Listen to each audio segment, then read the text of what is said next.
بسم اللہ الرحمن الرحیم۔ شروع کرتا ہوں اللہ کے نام سے جو بے انتہا مہربان نہایت رحم کرنے والے ہیں۔ اقتربت الساعة وانشق القمر وإن يروا آية يعرضوا ويقولوا سحر مستمر وكذبوا واتبعوا أهواءهم وكل أمر مستقر وَلَقَدْ جَاءَهُم مِّنَ الْأَنبَاءِ مَا فِيهِ مُزْدَجَرٌ حِكْمَةٌ بَالِغَةٌ فَمَا تُغْنِ النُّذُرُ۔ قیامت قریب آ گئی اور چاند پھٹ گیا، یہ اگر کوئی معجزہ دیکھتے تو منہ پھیر لیتے ہیں اور کہہ دیتے ہیں کہ زوردار چلتا ہوا جادو ہے۔ انہوں نے جھٹلایا اور اپنی خواہشوں کی پیروی کی۔ ہر کام ٹھہرے ہوئے وقت پر مقرر ہے۔ یقیناً ان کے پاس وہ خبریں آ چکی ہیں جن میں ڈانٹ ڈپٹ کی نصیحت ہے اور کامل عقل کی بات ہے، لیکن ان ڈراؤنی باتوں نے بھی کچھ فائدہ نہ دیا۔ سورت کا تعارف ابو واقد کی روایت سے پہلے گزر چکا ہے کہ رسول اللہ صلی اللہ علیہ وسلم عید الاضحیٰ اور عید الفطر کی نماز میں سورہ قاف اور سورہ قمر پڑھا کرتے تھے۔ یہ روایت صحیح مسلم کی ہے۔ اسی طرح بڑی بڑی محفلوں میں بھی رسول اللہ ان دونوں کی تلاوت فرمایا کرتے تھے، کیونکہ اس میں واضح وعید کی ابتدائے آفرینش اور دوبارہ زندگی کا ساتھ ہی توحید اور اثبات رسالت وغیرہ اہم مقاصد اسلامیہ کا ذکر ہے۔ سامعین ابھی سورت کی تفسیر سماعت کیجیے۔ قیامت قریب آ گئی ہے۔ اللہ تعالیٰ قیامت کے قرب کی اور دنیا کے خاتمے کی اطلاع دیتے ہیں، جیسے اور آیت میں ہے، اللہ نے فرمایا اتی امر اللہ فلا تستعجلوہ، اللہ کا امر آ چکا ہے، اب تو اس کی طلب کی جلدی چھوڑ دو۔ اور فرمایا اقترب للناس حسابهم وهم في غفلة معرضون، یعنی لوگوں کے حساب کا وقت ان کے سروں پر آ پہنچا اور وہ اب تک غفلت میں ہیں۔ اس مضمون کی حدیثیں بھی بہت سی ہیں۔ بزار میں ہے کہ انس بن مالک رضی اللہ عنہ فرماتے ہیں، سورج کے ڈوبنے کے وقت جبکہ وہ تھوڑا سا ہی باقی رہ گیا تھا، رسول اللہ نے اپنے اصحاب کو خطبہ دیا جس میں فرمایا اس ذات کی قسم جس کے ہاتھ میں میری جان ہے، دنیا کے گزرے ہوئے حصے میں اور باقی مانے حصے میں وہی نسبت ہے جو اس دن کے گزرے ہوئے اور باقی بچے ہوئے حصے میں ہے۔ اور حدیث کے راویوں میں خلف ابن موسیٰ کو امام ابن حبان ثقہ راویوں میں گنتے تو ہیں، لیکن فرماتے ہیں کبھی کبھی خطا بھی کر جاتے ہیں۔ مسند احمد کی روایت میں جو اس کی تقویت بلکہ تفسیر بھی کرتی ہے، وہ عبداللہ ابن عمر رضی اللہ عنہما کی روایت ہے کہ عصر کے بعد جبکہ سورج بالکل غروب کے قریب ہو چکا تھا، رسول اللہ صلی اللہ علیہ وسلم نے فرمایا تمہاری عمریں گزشتہ لوگوں کی عمروں کے مقابلے میں اتنی ہی ہیں جتنا یہ باقی کا دن گزرے ہوئے دن کے مقابلے میں ہے۔ مسند کی اور حدیث میں رسول اللہ نے اپنی کلمے کی اور درمیانی انگلی سے اشارہ کر کے فرمایا کہ میں اور قیامت اس طرح مبعوث کیے گئے ہیں۔ مسند کی ایک اور روایت میں اتنی زیادتی ہے کہ قریب تھا کہ وہ مجھ سے آگے بڑھ جائے۔ ولید بن عبد الملک کے پاس جب انس بن مالک رضی اللہ عنہ پہنچے تو اس نے قیامت کے بارے کی حدیث کا سوال کیا، جس پر آپ رضی اللہ عنہ نے فرمایا میں نے رسول اللہ صلی اللہ علیہ وسلم سے سنا ہے کہ تم اور قیامت ان دو انگلیوں کی طرح ہو۔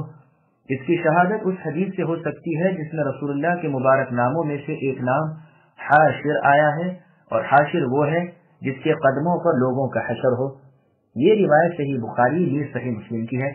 صحیح مسلم میں ہے کہ بہز رضی اللہ عنہ کی روایت سے مروی ہے کہ عتبہ ابن غزوان رضی اللہ عنہ نے اپنے خطبے میں فرمایا، اور کبھی کہتے رسول اللہ صلی اللہ علیہ وسلم نے ہمیں خطبہ سناتے ہوئے اللہ تعالیٰ کی حمد و ثنا کے بعد فرمایا دنیا کے خاتمے کا اعلان ہو چکا، یہ پیٹھ پھیرے بھاگی جا رہی ہے، اور جس طرح برتن کا کھانا کھا لیا جائے اور کناروں میں کچھ باقی لگا لپٹا رہ جائے، اسی طرح دنیا کی عمر کا کل حصہ نکل چکا، صرف برائے نام باقی رہ گیا ہے۔ تم یہاں سے ایسے جہان کی طرف جانے والے ہو جسے فنا نہیں، بس تم سے جو ہو سکے بھلائیاں اپنے ساتھ لے کر جاؤ۔ سنو ہم سے ذکر کیا گیا ہے کہ جہنم کے کنارے سے ایک پتھر پھینکا جائے گا جو برابر 70 سال تک نیچے کی طرف جاتا رہے گا لیکن تلے تک نہ پہنچے گا۔ اللہ کی قسم جہنم کا یہ گہرا گڑھا انسانوں سے پر ہونے والا ہے، تم اس پر تعجب نہ کرو۔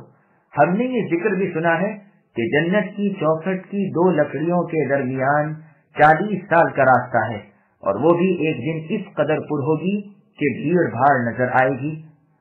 علامات قیامت ابو عبد الرحمن سلمی رحمہ اللہ فرماتے ہیں کہ میں اپنے والد کے ہمراہ مدائن گیا اور بستی سے 3 میل کے فاصلے پر ہم ٹھہرے. جمعے کے لیے میں بھی اپنے والد کے ہمراہ گیا. حذیفہ رضی اللہ عنہ خطیب تھے. آپ نے اپنے خطبے میں فرمایا، لوگوں سنو، اللہ تعالیٰ کا فرمان ہے کہ قیامت قریب آ گئی اور چاند ٹکڑے ہو گیا. بے شک قیامت قریب آ چکی ہے، بے شک چاند پھٹ گیا ہے، بے شک دنیا جدائی کا اعلان کر چکی ہے. آج کا دن کوشش اور تیاری کا ہے، کل تو دوڑ بھاگ کر کے آگے بڑھ جانے کا دن ہوگا. میں نے اپنے باپ سے دریافت کیا کہ کیا کل دوڑ ہوگی جس میں آگے نکلنا ہوگا؟ میرے والد نے مجھ سے فرمایا، تم نادان ہو، یہاں مراد نیک اعمال میں ایک دوسرے پر شفقت لے جانا ہے. دوسرے جمعے کو جب ہم آئے تو بھی حذیفہ رضی اللہ عنہ کو اسی کے قریب فرماتے ہوئے سنا. اس کے آخر میں یہ بھی فرمایا کہ غایت آگ ہے اور سابق وہ ہے جو جنت میں پہلے پہنچ گیا. چاند کا 2 ٹکڑے ہو جانا یہ نبی صلی اللہ علیہ وسلم کے زمانے کا ذکر ہے، جیسے کہ متواتر احادیث میں صحت کے ساتھ مروی ہے. چنانچہ صحیح بخاری اور مسلم میں ہے. ابن مسعود رضی اللہ عنہ فرماتے ہیں کہ یہ 5 چیزیں، روم، دھواں، لزام، بخشا اور چاند کا پھٹنا، یہ سب گزر چکا ہے. اس بارے کی حدیثیں سنیے. مسند احمد میں ہے کہ اہل مکہ نے نبی صلی اللہ علیہ وسلم سے معجزہ طلب کیا، جس پر 2 مرتبہ چاند شق ہو گیا یعنی پھٹ گیا، جس کا ذکر ان دونوں آیتوں میں ہے. بخاری میں ہے کہ انہیں چاند کے 2 ٹکڑے دکھا دیے، ایک حرا کے اس طرف، ایک اس طرف. مسند احمد میں ہے کہ چاند کا ایک ٹکڑا ایک پہاڑ پر اور دوسرا دوسرے پہاڑ پر. اسے دیکھ کر بھی جن کی قسمت میں ایمان نہ تھا بول پڑے کہ محمد صلی اللہ علیہ وسلم نے ہماری آنکھوں پر جادو کر دیا ہے. لیکن سمجھداروں نے کہا کہ اگر مان لیا جائے کہ ہم پر جادو کر دیا ہے تو تمام دنیا کے لوگوں پر تو نہیں کر سکتے. اور روایت میں ہے کہ یہ واقعہ ہجرت سے پہلے کا ہے، اور روایتیں بھی بہت سی ہیں. ابن عباس رضی اللہ عنہما سے یہ بھی مروی ہے کہ رسول اللہ کے زمانے میں چاند گہن ہوا. کافر کہنے لگے چاند جادو پر ہوا ہے. اس پر یہ آیتیں مستمر تک اتری.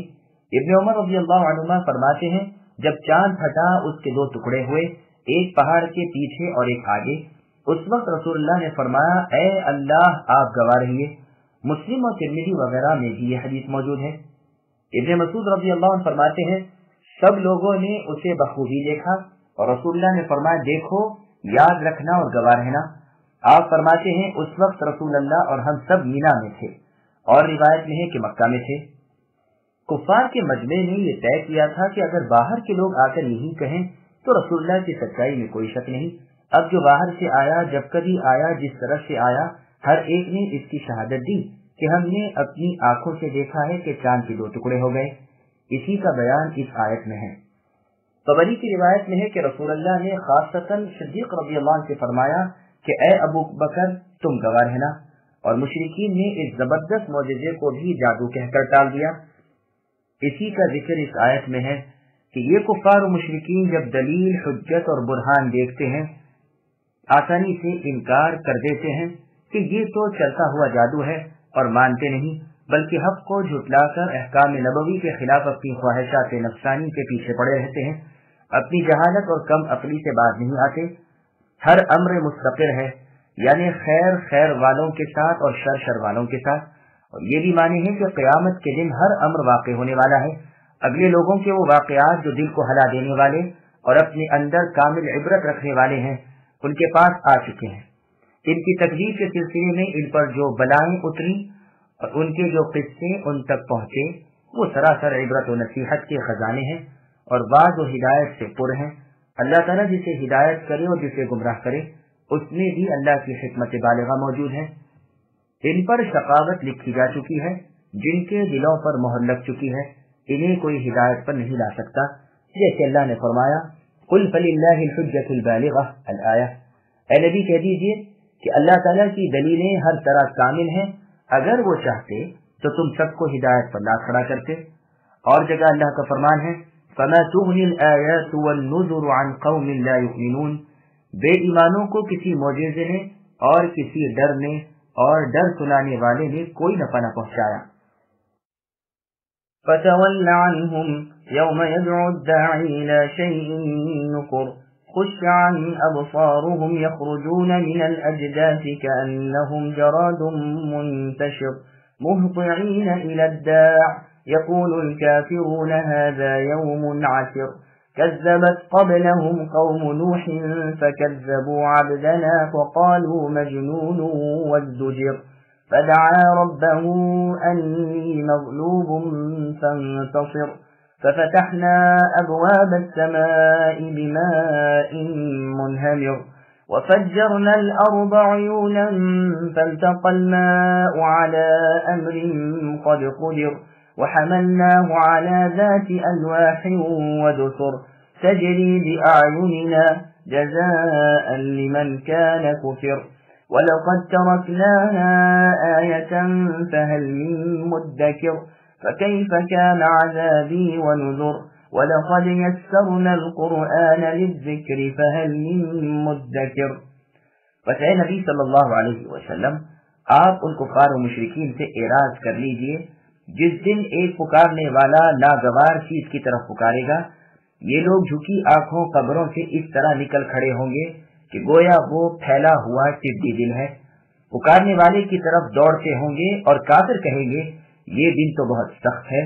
ان سے پہلے قوم نوح نے بھی ہمارے بندے نوح کو جھٹلایا تھا اور انہیں دیوانہ بتلا کر جھڑکا گیا تھا، بس انہوں نے اپنے رب سے دعا کی کہ میں بے بس ہوں، اے اللہ آپ میری مدد کیجیے۔ بس ہم نے آسمان کے دروازوں کو زور کے مینے سے کھول دیا اور زمین کے چشموں کو جاری کر دیا، بس اس کام پر جو مقدر کیا گیا تھا پانی خوب جمع ہو گیا، اور ہم نے انہیں یعنی نوح کو تختوں اور کیلوں والی کشتی پر سوار کر لیا جو ہماری آنکھوں کے سامنے چل رہی تھی، بدلہ ہے اس کی طرف سے جس کا کفر کیا گیا تھا، اور بے شک ہم نے اس واقعے کو نشان بنا کر باقی رکھا۔ بس کوئی ہے نصیحت حاصل کرنے والا؟ بتاؤ میرا عذاب اور میری ڈرانے والی باتیں کیسی ہیں؟ بے شک ہم نے قرآن کو سمجھنے کے لیے آسان کر دیا ہے، بس کیا کوئی نصیحت ماننے والا ہے؟ سامعین اب آیتوں کی تفسیر سماعت کیجیے۔ میدان محشر کی طرف جانا، ارشاد ہوتا ہے کہ اے نبی صلی اللہ علیہ وسلم، آپ ان کافروں کو جنہیں معجزہ وغیرہ بھی کار آمد نہیں، چھوڑ دیجیے، ان سے منہ پھیر لیجیے اور انہیں قیامت کے انتظار میں رہنے دیجیے۔ اس دن انہیں حساب کی جگہ ٹھہرنے کے لیے ایک پکارنے والا پکارے گا جو ہولناک جگہ ہوگی، جہاں بلائیں اور آفتیں ہوں گی، ان کے چہروں پر ذلت اور کمینگی برس رہی ہوگی، مارے ندامت و شرم کے آنکھیں نیچے کو جھکی ہوئی ہوں گی، اور قبروں سے نکلیں گے کہ جس طرح ٹڈی دل چلتا ہے اسی طرح یہ بھی انتشار و سرعت کے ساتھ میدان حساب کی طرف بھاگیں گے۔ پکارنے والے کی پکار پر کان ہوں گے اور تیز تیز چل رہے ہوں گے، نہ مخالفت کی تاب ہے نہ دیر لگانے کی طاقت۔ اس سخت ہولناکی کے سخت دن کو دیکھ کر کافر چیخ اٹھیں گے کہ یہ تو بڑا بھاری اور بے حد سخت دن ہے۔ قوم نوح پر عذاب الہی، یعنی اے نبی صلی اللہ علیہ وسلم، آپ کی اس امت سے پہلے امت نوح نے اپنے نبی نوح علیہ السلام کی، جو ہمارے بندے نوح علیہ السلام تھے، تکذیب کی، انہیں جھٹلایا، انہیں مجنون پاگل کہا اور ہر طرح ڈانٹا ڈپٹا اور دھمکایا۔ صاف کہہ دیا تھا کہ اے نوح، اگر تم باز نہ رہے تو ہم تمہیں پتھروں سے مار ڈالیں گے۔ ہمارے بندے اور رسول نوح علیہ السلام نے ہمیں پکارا کہ پروردگار، میں ان کے مقابلے میں محض ناتواں اور ضعیف ہوں، میں کسی طرح نہ اپنی ہستی کو سنبھال سکتا ہوں نہ آپ کے دین کی حفاظت کر سکتا ہوں، آپ ہی میری مدد فرمائیے اور مجھے غلبہ دیجیے۔ ان کی یہ دعا قبول ہوتی ہے اور ان کی کافر قوم پر مشہور طوفان نوح بھیجا جاتا ہے۔ موسلادھار بارش کے دروازے، آسمان سے ابلتے ہوئے پانی کے چشمے زمین سے کھول دیے جاتے ہیں، یہاں تک کہ جو پانی کی جگہ نہ تھی، مثلا تنور وغیرہ، وہاں سے زمین پانی اگل دیتی ہے، ہر طرف پانی بھر جاتا ہے، نہ آسمان سے برسنا موقوف ہوتا ہے نہ زمین سے ابلنا تھمتا ہے، بس امر مقدر تک پہنچ جاتا ہے۔ ہمیشہ پانی ابر سے برستا ہے، لیکن اس وقت آسمان سے پانی کے دروازے کھول دیے گئے تھے اور عذاب الہی پانی کی شکل میں برس رہا تھا۔ نہ اس سے پہلے کبھی اتنا پانی برسا، نہ اس کے بعد کبھی ایسا برسے۔ ادھر سے آسمان کی رنگت، ادھر سے زمین کو حکم کہ پانی اگل دے، بس ریل پیل ہو گئی۔ علی رضی اللہ عنہ فرماتے ہیں کہ آسمان کے دہانے کھول دیے گئے اور ان میں سے براہ راست پانی برسا۔ اس طوفان سے ہم نے اپنے بندے نوح علیہ السلام کو بچا لیا، انہیں کشتی پر سوار کر لیا جو تختوں میں کیلیں لگا کر بنائی گئی تھی۔ دسر کے معنی کشتی کے دائیں بائیں کا حصہ اور ابتدائی حصہ جس پر موت تھپیڑے مارتی ہے، اور اس کے جوڑ اور اس کی اصل کے بھی کیے گئے ہیں۔ وہ کشتی ہمارے حکم سے ہماری آنکھوں کے سامنے ہماری حفاظت میں چل رہی تھی اور صحیح و سالم وار پار جا رہی تھی۔ نوح علیہ السلام کی مدد میں کفار سے یہ انتقام تھا، ہم نے اسے نشانی چھوڑ دی، یعنی اس کشتی کو بطور عبرت کے باقی رکھا۔ قتادہ رحمہ اللہ فرماتے ہیں اس امت کے اوائل یعنی پہلے پہل لوگوں نے بھی دیکھا ہے، لیکن ظاہر معنی یہ ہے کہ اس کشتی کے نمونے پر اور کشتیاں ہم نے بطور نشان کے دنیا میں قائم رکھی، جیسے اللہ تعالیٰ نے فرمایا وَآيَةٌ لَهُمْ أَنَّا حَمَلْنَا ذُرِّيَّتَهُمْ فِي الْفُلْكِ الْمَشْحُونِ وَخَلَقْنَا لَهُمْ مِن مِثْلِهِ مَا يَرْكَبُونَ، یعنی ان کے لیے نشانی ہے کہ ہم نے نسل آدم کو بھری ہوئی کشتی میں سوار کرایا اور کشتی کے مانند اور بھی ایسی سواریاں دی جن پر وہ سوار ہوں۔ اور جگہ اللہ نے فرمایا إِنَّا لَمَّا طَغَى الْمَاءُ حَمَلْنَاكُمْ فِي الْجَارِيَةِ، یعنی جب پانی نے طغیانی کی ہم نے تمہیں کشتی میں لے لیا تاکہ تمہارے لیے عبرت ہو اور نصیحت ہو اور یاد رکھنے والے کان اسے محفوظ رکھ سکیں۔ بس کوئی ہے جو ذکر و واز حاصل کرے؟ ابن مسعود رضی اللہ عنہ فرماتے ہیں مجھے رسول اللہ نے مدکر پڑھایا ہے، خود رسول اللہ سے بھی اس لفظ کی قرات اسی طرح مروی ہے۔ اسود سے سوال ہوتا ہے کہ یہ لفظ دال سے ہے یا زال سے؟ فرمایا میں نے عبداللہ رضی اللہ عنہ سے دال کے ساتھ سنا ہے، اور فرماتے تھے میں نے رسول اللہ صلی اللہ علیہ وسلم سے دال کے ساتھ سنا ہے۔ یہ روایت بخاری، مسلم، ابو داؤد وغیرہ کی ہے۔ پھر آگے اللہ فرماتے ہیں میرا عذاب میرے ساتھ کفر کرنے اور میرے رسولوں کو جھوٹا کہنے اور میری نصیحت سے عبرت نہ حاصل کرنے والوں پر کیسا ہوا۔ میں نے کس طرح ان دشمنان دین حق کو تہس نہس کر دیا۔ ہم نے قرآن کریم کے الفاظ اور معانی کو ہر اس شخص کے لیے آسان کر دیا ہے جو اس سے نصیحت حاصل کرنے کا ارادہ رکھے، جیسے اللہ نے فرمایا کتاب انزلناہ الیک مبارک الآیہ، یعنی ہم نے اے نبی آپ کی طرف یہ مبارک کتاب قرآن مجید نازل فرمائی ہے تاکہ لوگ اس کی آیتوں میں غور و فکر کریں اور اس لیے کہ عقل مند لوگ یاد رکھیں۔ اور جگہ اللہ نے فرمایا فَإِنَّمَا يَسَّرْنَاهُ بِلِسَانِكَ الآیہ، یعنی ہم نے اسے آپ کی زبان پر اس لیے آسان کیا ہے کہ آپ پرہیزگار لوگوں کو خوشی سنا دیجیے اور جھگڑالو لوگوں کو ڈرا دیجیے۔ مجاہد رحمہ اللہ فرماتے ہیں اس کی قرات اور تلاوت اللہ تعالیٰ نے آسان کر دی ہے۔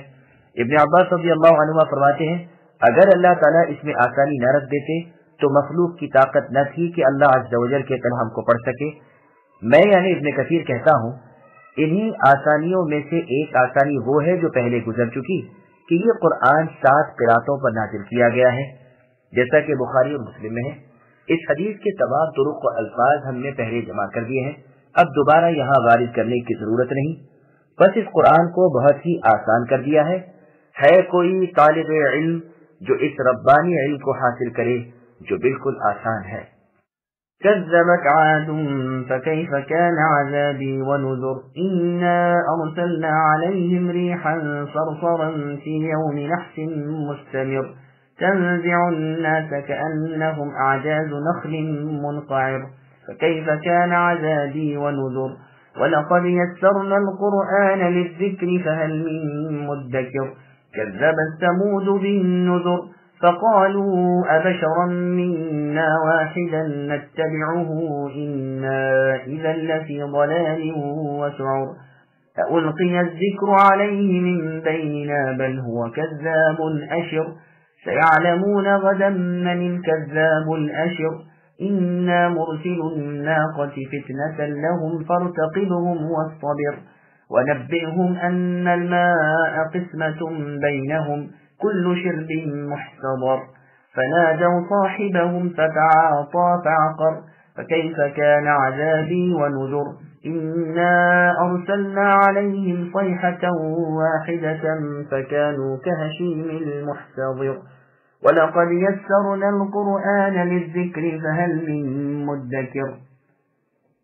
قوم عاد نے بھی جھٹلایا، بس کیا ہوا میرا عذاب اور میری ڈرانے والی باتیں، ہم نے ان پر تیز و تند جاری ہوا بے برکتیں دن میں بھیج دی جو لوگوں کو اٹھا اٹھا کر دے پٹکتی تھی، گویا کہ وہ جڑ سے کٹے ہوئے درخت کھجور کے تنے ہیں۔ بس کیسی رہی میری سزا اور میرا ڈرانا۔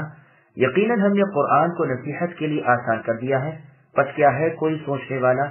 قوم ثمود نے ڈرانے والوں کو جھوٹا سمجھا اور کہنے لگے کیا ہم میں سے ایک شخص کی ہم فرمانبرداری کرنے لگے؟ تو ہم یقیناً غلطی اور دیوانگی میں پڑے ہوئے ہوں گے۔ کیا ہمارے سب کے درمیان صرف اسی پر وحی اتاری گئی؟ نہیں، بلکہ وہ جھوٹا شیخی خورا ہے۔ اب سب جان لیں گے کل کو کہ کون جھوٹا اور خود پسند تھا۔ بے شک ہم ان کی آزمائش کے لیے اونٹنی بھیجیں گے، پس اے صالح آپ ان کے منتظر رہیے اور صبر کیجیے۔ ہاں، انہیں خبر کر دیجیے کہ پانی ان میں تقسیم شدہ ہے، ہر حصہ ہر ایک کو برابر پہنچایا جائے گا۔ انہوں نے اپنے رفیق کو آواز دی، اس نے دست درازی کی اور کوچے اونٹنی کے کاٹ دی، پس کیوں کر ہوا عذاب میرا اور ڈرانا میرا۔ ہم نے ان پر ایک نعرہ بھیجا، پس ایسے ہو گئے جیسے کانٹوں کی اوندھی ہوئی باڑ۔ ہم نے نصیحت کے لیے قرآن کو آسان کر دیا ہے، پس کیا ہے کوئی جو نصیحت پکڑے۔ سامعین، اب آیتوں کی تفسیر سماعت کیجیے۔ قوم عاد پر عذاب الہی۔ اللہ تعالیٰ خبر دیتے ہیں کہ قوم ہود نے بھی اللہ تعالیٰ کے رسولوں کو جھوٹا کہا اور بالکل قوم نوح کی طرح سرکشی پر اتر آئے، تو ان پر سخت ٹھنڈی مہلک ہوا بھیجی گئی۔ وہ دن ان کے لیے سراسر منحوس تھا، برابر ان پر ہوائیں چلتی رہیں اور انہیں تہ و بالا کرتی رہیں۔ دنیاوی اور اخروی عذاب میں گرفتار کر لیے گئے۔ ہوا کا جھونکا آتا ان میں سے کسی کو اٹھا کر لے جاتا، یہاں تک کہ زمین والوں کی حد نظر سے وہ بالا ہو جاتا، پھر اسے زمین پر اوندھے منہ پھینک دیتا، سر کچل جاتا، بھیجا نکل پڑتا، سر الگ دھڑ الگ، ایسا معلوم ہوتا گویا کھجور کے درخت کے بن سرے ٹھیٹ ہے۔ دیکھو میرا عذاب کیسا ہوا، میں نے تو اس قرآن کو آسان کر دیا، جو چاہے نصیحت و عبرت حاصل کر لے۔ قوم سمود پر عذاب۔ سمودیوں نے اللہ کے رسول صالح علیہ السلام کو جھٹلایا اور تعجب کے طور پر محال سمجھ کر کہنے لگے کہ ایسا بھی ہو سکتا ہے کہ ہم ہی میں سے ایک شخص کے تابعدار بن جائیں۔ آخر اس کی اتنی بڑی فضیلت کی کیا وجہ؟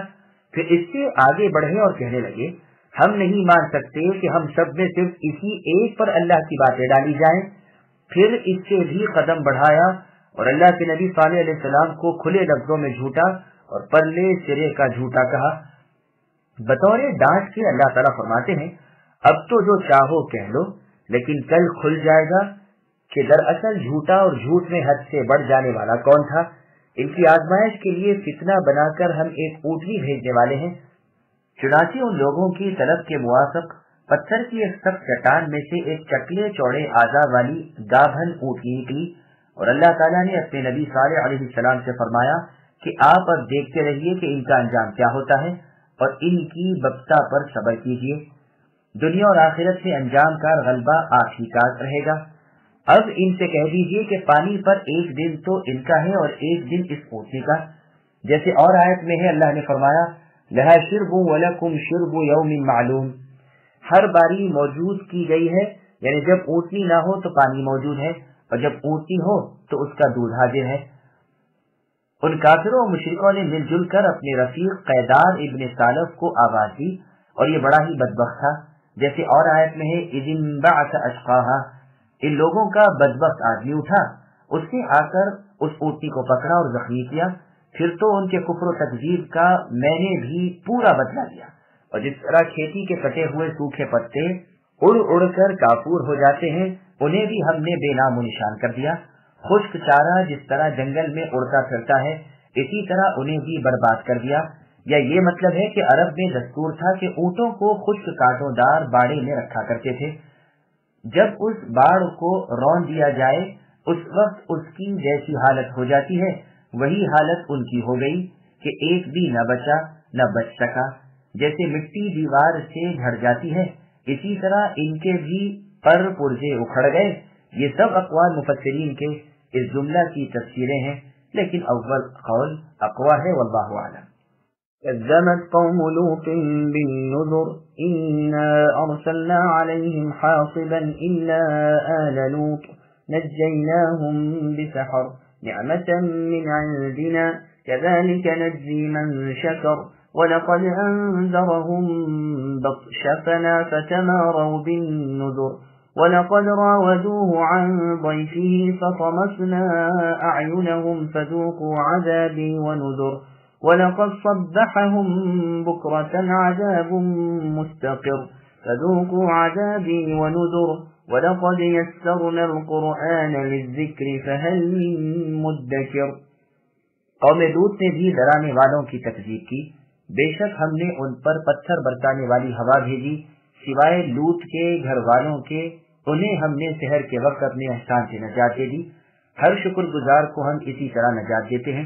یقیناً لوط نے انہیں ہماری پکڑ سے ڈرایا تھا، لیکن انہوں نے ڈرانے والوں میں شک و شبہ اور جھگڑا کیا، اور لوط علیہ السلام کو بہلا کر انہیں ان کے مہمانوں سے غافل کرنا چاہا، بس ہم نے ان کی آنکھیں اندھی کر دی اور کہہ دیا میرا عذاب اور میرا ڈرانا چکھو، اور یقینی بات ہے کہ انہیں صبح سویرے ہی ایک جگہ پکڑنے والے مقررہ عذاب میں غارت کر دیا۔ میرے عذاب اور میرے ڈراوے کا مزہ چکھو، یقیناً ہم نے قرآن کو پند و آس کے لیے آسان کر دیا ہے، بس کیا کوئی ہے سوچنے والا۔ سامعین، اب ان آیتوں کی تفصیل سماعت کیجیے۔ قوم لوط پر عذاب۔ لوطیوں کا واقعہ بیان ہو رہا ہے کہ کس طرح انہوں نے اپنے رسولوں کا انکار کیا اور ان کی مخالفت کر کے کس مکروہ کام کو کیا جسے ان سے پہلے کسی نے نہ کیا تھا، یعنی اعلان بازی۔ اسی لیے ان کی ہلاکت کی صورت بھی ایسی ہی انوکھی ہوئی۔ اللہ تعالیٰ کے حکم سے جبرائیل علیہ السلام نے ان کی بستیوں کو اٹھا کر آسمان کے قریب پہنچا کر اونجی مار دی اور ان پر آسمان سے ان کے نام کے پتھر برسائے، مگر لوط علیہ السلام کی ماننے والوں کو سحر کے وقت یعنی رات کی آخری گھڑی میں بچا لیا۔ انہیں حکم دیا گیا کہ تم اس بستی سے چلے جاؤ۔ لوط علیہ السلام پر ان کی قوم میں سے کوئی بھی ایمان نہ لایا تھا، یہاں تک کہ خود لوط علیہ السلام کی بیوی بھی کافرہ ہی تھی۔ قوم میں سے بھی ایک شخص کو ایمان نصیب نہ ہوا، پس عذاب الہی سے بھی کوئی نہ بچا۔ لوط علیہ السلام کی بیوی بھی قوم کے ساتھ ہی ساتھ ہلاک ہوئی، صرف آپ اور آپ کی لڑکیاں اس نحوست سے بچا لیے گئے۔ شاکروں کو اللہ اسی طرح برے اور آڑے وقت میں کام آتے ہیں اور انہیں ان کی شکر گزاری کا پھل دیتے ہیں۔ عذاب کے آنے سے پہلے ہی لوط علیہ السلام انہیں آگاہ کر چکے تھے، لیکن انہوں نے توجہ تک نہ کی، بلکہ شک و شبہ اور جھگڑا کیا اور ان کے مہمانوں سے انہیں چکما دینا چاہا۔ جبرائیل، میکائیل اور اسرافیل علیہم السلام وغیرہ فرشتے انسانی صورتوں میں لوط علیہ السلام کے گھر مہمان بن کر آئے تھے۔ نہایت خوبصورت چہرے، پیاری پیاری شکلیں اور عنفوان شباب کی عمر۔ ادھر یہ رات کے وقت لوط علیہ السلام کے گھر اترے۔ ان کی بیوی نے جو کافرہ تھی اپنی قوم کو اطلاع دی کہ آج لوط کے ہاں مہمان آئے ہیں۔ ان لوگوں کو اعلان کی بد عادت تو تھی ہی، دوڑ بھاگ کر لوط علیہ السلام کے مکان کو گھیر لیا۔ لوط علیہ السلام نے دروازے بند کر لیے۔ انہوں نے ترکیبیں شروع کی کہ کسی طرح مہمان ہاتھ لگے۔ جس وقت یہ سب کچھ ہو رہا تھا شام کا وقت تھا۔ لوط علیہ السلام انہیں سمجھا رہے تھے، ان سے کہہ رہے تھے کہ یہ میری بیٹیاں یعنی تمہاری بیویاں موجود ہیں، تم اس بد فعلی کو چھوڑو اور حلال چیز سے فائدہ اٹھاؤ۔ لیکن ان سرکشوں کا جواب تھا کہ آپ کو معلوم ہے کہ ہمیں عورتوں کی چاہت نہیں، ہمارا جو ارادہ ہے وہ آپ سے پوشیدہ نہیں، تم ہمیں اپنے مہمان سونپ دو۔ جب اسی بحث و مباحثے میں بہت وقت گزر چکا اور وہ لوگ مقابلے پر تل گئے اور لوط علیہ السلام بے حد زچ آ گئے اور بہت ہی تنگ ہو گئے، تب جبرائیل علیہ السلام باہر نکلے اور اپنا پر ان کی آنکھوں پر پھیرا۔ سب قوم والے اندھے ہو گئے، آنکھیں بالکل جاتی رہیں۔ اب تو لوط علیہ السلام کو برا کہتے ہوئے اور دیواریں ٹٹولتے ہوئے صبح کا وعدہ دے کر پچھلے پاؤں واپس ہوئے، لیکن صبح کے وقت ہی ان پر عذاب الہی آ گیا جس سے نہ بھاگ سکیں نہ اس سے پیچھا چھڑا سکیں۔ عذاب کے مزے اور ڈراوے کی طرف دھیان نہ کرنے کا وبال انہوں نے چکھ لیا۔ یہ قرآن تو بہت ہی آسان ہے، جو چاہے نصیحت حاصل کر سکتا ہے، کوئی ہے بھی جو اس سے پن و واز حاصل کر لے۔ وَلَقَدْ جَاءَ آلَ فِرْعَوْنَ النُّذُرُ كَذَّبُوا بِآيَاتِنَا كُلِّهَا فَأَخَذْنَاهُمْ أَخْذَ عَزِيزٍ مُقْتَدِرٍ أَكُفَّارُكُمْ خَيْرٌ مِّنْ أُولَئِكُمْ أَمْ لَكُمْ بَرَاءَةٌ فِي الزُّبُرِ أَمْ يَقُولُونَ نَحْنُ جَمِيعٌ مُّنتَصِرٌ سَيُهْزَمُ الْجَمْعُ وَيُوَلُّونَ الدُّبُرَ بَلِ السَّاعَةُ مَوْعِدُهُمْ وَالسَّاعَةُ أَدْهَىٰ وَأَمَرُ۔ اور فرعونیوں کے پاس بھی ڈرانے والے آئے، انہوں نے ہماری تمام نشانیاں جھٹلائیں، پس ہم نے انہیں بڑی غالب قوی پکڑ میں پکڑ لیا۔ اے قریشیو، کیا تمہارے کافر ان کافروں سے کچھ بہتر ہیں، یا تمہارے لیے اگلی کتابوں میں چھٹکارا لکھا ہوا ہے؟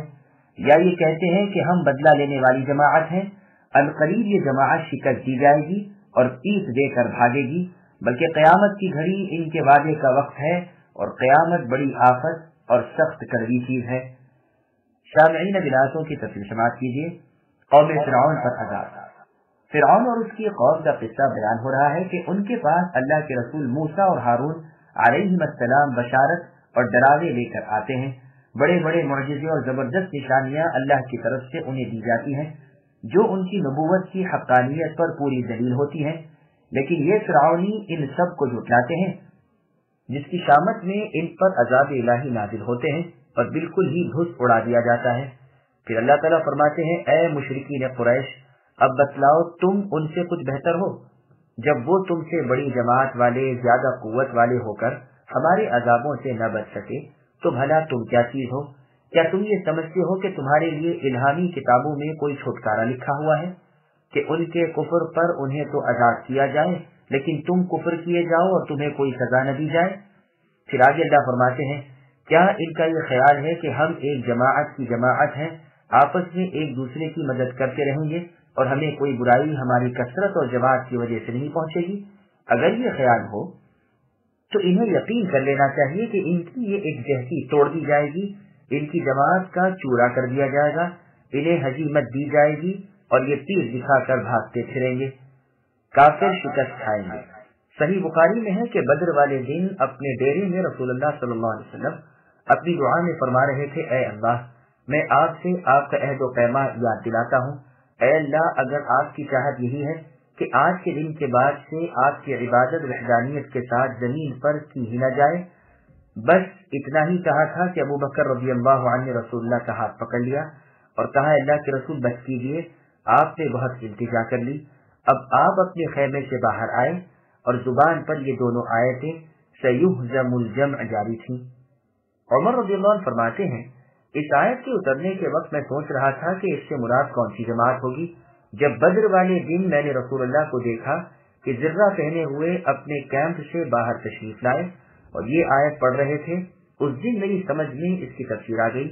بخاری میں ہے کہ عائشہ رضی اللہ عنہ فرماتی ہیں، میری چھوٹی سی عمر تھی، اپنی ہمجولیوں میں کھیلتی پھرتی تھی، اس وقت یہ آیت بل الساعۃ موعدہم والساعۃ ادھیٰ وامر اتری ہے۔ یہ روایت بخاری میں فضائل القرآن کے موقع پر متول مروی ہے، مسلم میں یہ حدیث نہیں ہے۔ ان المجرمین فی ضلال وسعر یوم یسحبون فی النار علی وجوہہم ذوقوا مس سقر انا کل شیء خلقناه بقدر وما امرنا الا واحدۃ کلمح بالبصر وَلَقَدْ أَهْلَكْنَا أَشْيَاعَكُمْ فَهَلْ مِن مُدَّكِرٍ وَكُلُّ شَيْءٍ فَعَلُوهُ فِي الزُّبُرِ وَكُلُّ صَغِيرٍ وَكَبِيرٍ مُسْتَطَرٍ إِنَّ الْمُتَّقِينَ فِي جَنَّاتٍ وَنَهَرٍ فِي مَقْعَدِ صِدْقٍ عِندَ مَلِيكٍ مُقْتَدِرٍ۔ بے شک گنہگار گمراہی میں ہیں اور عذاب میں ہیں، جس دن وہ اپنے منہ کے بل آگ میں گھسیٹے جائیں گے، دوزخ کی آگ لگنے سے مزے چکھو، بے شک ہم نے ہر چیز کو ایک مقررہ اندازے پر پیدا کیا ہے اور ہمارا حکم صرف ایک دفعہ کا ایک کلمہ ہی ہوتا ہے، جیسے آنکھ کا جھپکنا۔ ہم نے تم جیسے بہتیروں کو ہلاک کر دیا ہے، بس کوئی ہے نصیحت لینے والا؟ جو کچھ انہوں نے اعمال کیے ہیں سب نام اعمال میں لکھے ہوئے ہیں، اسی طرح ہر چھوٹی بڑی بات بھی لکھی ہوئی ہے۔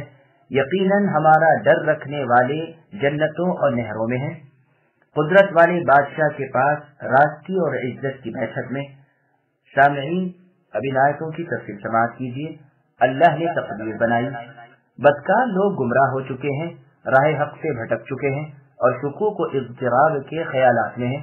یہ بدکار لوگ خواہ کفار ہوں خواہ اور فرقوں کے گنہگار ہوں، ان کا یہ فعل انہیں اوندھے منہ جہنم کی طرف گھسٹوائے گا، اور جس طرح یہاں غافل ہیں وہاں اس وقت بھی بے خبر ہوں گے کہ نامعلوم کس طرف لیے جاتے ہیں۔ اس وقت انہیں ڈانٹ ڈپٹ کے ساتھ کہا جائے گا کہ اب آتش دوزخ کے لگنے کا مزہ چکھو، ہم نے ہر چیز کو انداز سے پیدا کیا ہے، جیسے اور آیت میں اللہ نے فرمایا، ہر چیز ہم نے پیدا کی پھر اس کا مقدر مقرر کیا۔ اور جگہ فرمایا، اپنے رب کی جو بلند و بالا ہے، اے نبی پاکی بیان کیجیے، جس نے پیدا کیا اور درست کیا اور اندازہ کیا اور راہ دکھائی، یعنی تقدیر مقرر کی، پھر اس کی طرف رہنمائی کی۔ ائمہ اہل السنہ والجماعہ اصحاب الحدیث نے اس سے استدلال کیا ہے کہ اللہ تعالیٰ نے اپنی مخلوق کی تقدیر ان کی پیدائش سے پہلے ہی مقرر کر دی ہے اور ہر چیز اپنے ظہور سے پہلے اللہ کے ہاں لکھی جا چکی ہے۔ فرقہ قدریہ اس کا منکر ہے۔ یہ لوگ صحابہ کرام رضی اللہ عنہم کے آخری زمانے میں ہی نکل چکے تھے۔